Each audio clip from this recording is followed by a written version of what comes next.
اجیب الدعوت الداعی اذا دعان، اور میں تمہاری پکار کو سنتا بھی ہوں اور قبول بھی کرتا ہوں۔ صدق اللہ العظیم۔ اللہ تعالیٰ قرآن میں فرماتے ہیں کہ پکارنے والا جب بھی مجھے پکارتا ہے میں اس کی پکار کو سنتا ہوں، اس کو قبول بھی کرتا ہوں، اس کو جواب بھی دیتا ہوں۔ اب ہمیں سوچنا چاہیے کہ ہمارا پکارنے کا طریقہ ٹھیک ہے، ہمارا یقین ہے دعا مانگتے ہوئے کہ اب آپ اس دل سے دعا کریں گے کہ پتہ نہیں میری دعا قبول ہوتی ہے یا نہیں ہوتی، تو پھر ایسی دعا نہیں چاہیے اللہ کو۔ دعا کرتے ہوئے یقین ہونا چاہیے کہ انشاءاللہ یہ دعا قبول ہوگی، یہ یقین ہونا چاہیے۔ اب دعا کے لیے کیا چیزیں ضروری ہیں؟ آپ جو بھی کھا رہے ہیں وہ حلال کا ہو۔ حلال کمانے والے کی دعا جو ہے وہ رد نہیں ہوتی۔ آپ سچ بولتے ہوں، سچ بولنے والے کی دعا رد نہیں ہوتی۔ یہاں تک کہ آپ کی ساری زندگی اگر قرآن و سنت کے مطابق گزر رہی ہے، آپ کے سارے معاملہ ٹھیک ہیں، تو پھر آپ کی دعا رد نہیں ہوگی۔ اب دعا جو ہے، جب آپ وہ ایسا بندہ جب دعا کرے گا حلال کھانے والا، یا تو اس کی دعا اسی وقت قبول کر لی جاتی ہے، یا اسے اس کو بہتر عطا کر دیا جاتا ہے، یا اس کی دعا کے بدلے اس کی کوئی مصیبت کو ٹال دیا جاتا ہے، یا اس کی جو دعا ہے وہ کچھ عرصے بعد جو ہے وہ اس کو مؤخر کر کے اس کو تو کچھ دیر بعد قبول کر لیا جاتا ہے، یا اس دعا کو آخرت میں ذخیرہ کر دیا جاتا ہے۔ جب بندہ آخرت میں جائے گا، جب دیکھے گا کہ اس کو نیکیوں کے پہاڑ جب نظر آئیں گے، وہ اللہ سے کہے گا اللہ میں نے تو یہ نیکیاں کی نہیں تھیں دنیا میں، یہ نیکیاں میرے کھاتے کس طرح آ گئیں؟ تو اللہ اس کو پھر بتائے گا کہ یہ وہ دعائیں ہیں دنیا میں جو تو کرتا تھا اور وہاں قبول نہیں ہوتی تھیں۔ تو وہ بندہ کہے گا کاش میری کوئی دعا قبول ہوئی نہ ہوتی دنیا میں۔ آپ حساب لگائیں، کیونکہ وہاں پہ تو ایک ایک نیکی کو بندہ ترسے گا۔ جب حساب ہوگا، جب قیامت کا دن ہوگا، جب ایک دوسرے کو لوگ پہچاننے سے بھی انکار کر دیں گے، باپ بیٹے کو دیکھ کر بھاگے گا، بیٹا ماں کو دیکھ کر بھاگے گا، ماں بیٹی کو دیکھ کر بھاگے گی، اللہ اکبر، وہاں پر ایک ایک نیکی کی ضرورت ہوگی۔ وہاں پر انسان کہے گا کاش میری کوئی دعا دنیا میں قبول ہوئی نہ ہوتی، مجھے سارا ثواب ہی آج مل جاتا۔ اور آج ہم اللہ سے شکوے کر رہے ہوتے ہیں کہ میری دعا قبول نہیں ہو رہی، اور ہمیں دعا مانگنے کا طریقہ اور سلیقہ نہیں آتا۔ اللہ اکبر، یہ جلدی جلدی دعا مانگنا کوئی دعا نہیں ہے۔ آپ کبھی رات کو اٹھیے، جان ماز بچھائیے، تنہائیوں کے اندر سجدے پڑھیں، آنسوں کو بہائیں، پھر دیکھیں انشاءاللہ آپ کی زندگیاں بدلتی ہیں کہ نہیں بدلتی۔ غار والا واقعہ سب کو پتہ ہے۔ 3 دوست کہیں سفر میں جا رہے تھے، راستے میں طوفان آیا، وہ ایک غار میں اندر چلے گئے اور اس کے بعد ایک پتھر جو تھا وہ آ کر ان کے غار کے منہ کے آگے وہ رک گیا، اور دروازہ کا جو راستہ تھا وہ بالکل بند ہو گیا۔ اب وہ تینوں دوست بڑے پریشان، انہوں نے بہت زور لگایا۔ اب یہ دیکھیں، ایک بندے کی قوت نہیں، 2 کی نہیں، 3 بندوں نے مل کر بھی زور لگایا، لیکن پتھر سائڈ میں نہیں ہوا، پیچھے نہیں ہوا۔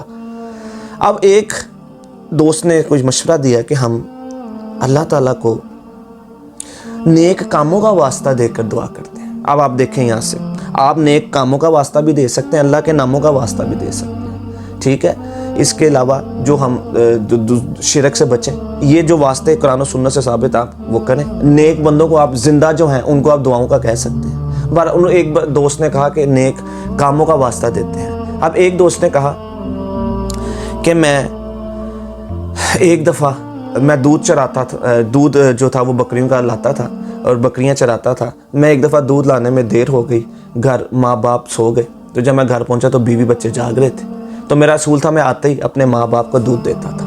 ماں باپ سو گئے تھے، میں نے ان کو اٹھانا مناسب نہیں سمجھا کہ ان کی نیند خراب ہوگی، تو بیوی اور بچوں کو میں نے دودھ نہیں دیا، حالانکہ بچے مانگ رہے تھے، رو رہے تھے، میں نے ان کو دودھ نہیں دیا، ان کو سلا دیا، بیوی بھی سو گئی۔ میں ساری رات دودھ لے کر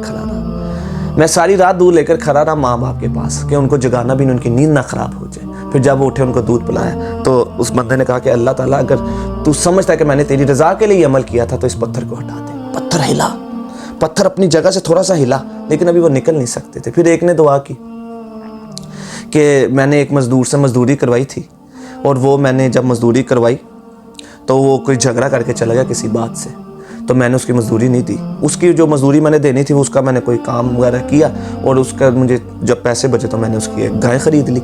تو وہ جو تھا مزدور کچھ عرصے بعد میرے پاس آیا، اس کو پیسوں کی ضرورت تھی، تو اس نے کہا میری مزدوری دے، تو میں نے اس کو کہا جا وہ گائے تیری بندی ہے وہ لے جا۔ وہ مزدور کہتا ہے مجھ سے مذاق کر رہا ہے، میں نے کہا نہیں، یہ واقعی تیری مزدوری سے میں نے یہ کام کیا تھا اور مجھے یہ بچے تھے اور میں نے اس کی گائیں لے لی۔ بہرحال وہ مزدور گائیں لے کر چلا گیا۔ تو اللہ اگر تو سمجھتا ہے کہ میں نے یہ عمل تیری رضا کے لیے کیا تھا تو اس پتھر کو ہٹا دے۔ پتھر پھر ہلا، لیکن ابھی بھی نہیں نکل سکتے تھے۔ تیسرے دوست نے دعا کی کہ اللہ، ایک دفعہ میں نے برائی کے لیے ایک لڑکی کو بلایا تھا، اور جب وہ برائی کرنے لگی، جب اس کو پیسوں کی ضرورت تھی، وہ ضرورت مند تھی، جب برائی کا وقت آیا دروازے بند کر دیے، سب دروازے بند ہو گئے، اب وہ تھی اور میں تھا، اور وہ رو رہی تھی، وہ کانپ رہی تھی۔ میں نے اس سے پوچھا کیا ہوا؟ اس نے مجھے کہا مجھے اللہ سے ڈر لگتا ہے، مجھے اللہ دیکھ رہا ہے، تو جتنے مرضی دروازے بند کر لے لیکن اللہ مجھے دیکھ رہا ہے۔ اس کے یہ الفاظ کا سننا تھا کہ میرا جسم کانپ اٹھا، میں کانپ اٹھا۔ میں نے اس کو کہا کہ تو چلی جا، جا چلی جا، یہ پیسے بھی لے جا اور یہ تو چلی جا یہاں سے۔ پھر میں نے وہ گناہ نہیں کیا۔ اللہ تو سمجھتا اگر میں نے تیری رضا کے لیے اس کو بھیج دیا تھا تو اللہ تم اس پتھر کو ہٹا دے۔ پھر پتھر ہٹ گیا اور یہ دعائیں ان کی قبول ہوئیں۔ ایک چونٹی اس نے دعا کی تھی بارش کی، اللہ تعالیٰ نے اس کی بھی دعا کو رد نہیں کیا تھا۔ آپ دیکھیں تو صحیح، دعا اللہ قبول کرتا ہے، دعا کو سنتا ہے، قبول کرتا ہے، ہر رات دنیا کے آسمان پر آتا ہے۔ بھائی ہمیں مانگنے کا سلیقہ نہیں آتا، ہمیں چاہیے کہ ہم راتوں کو جاگیں، ہم رات کو جا کر اللہ کو پکاریں جب وہ دنیا کے آسمان پر آیا ہوتا ہے۔ بس میرے بھائی، یہ موضوع تو بڑا لمبا ہے، یہ جاری رہے گا انشاءاللہ۔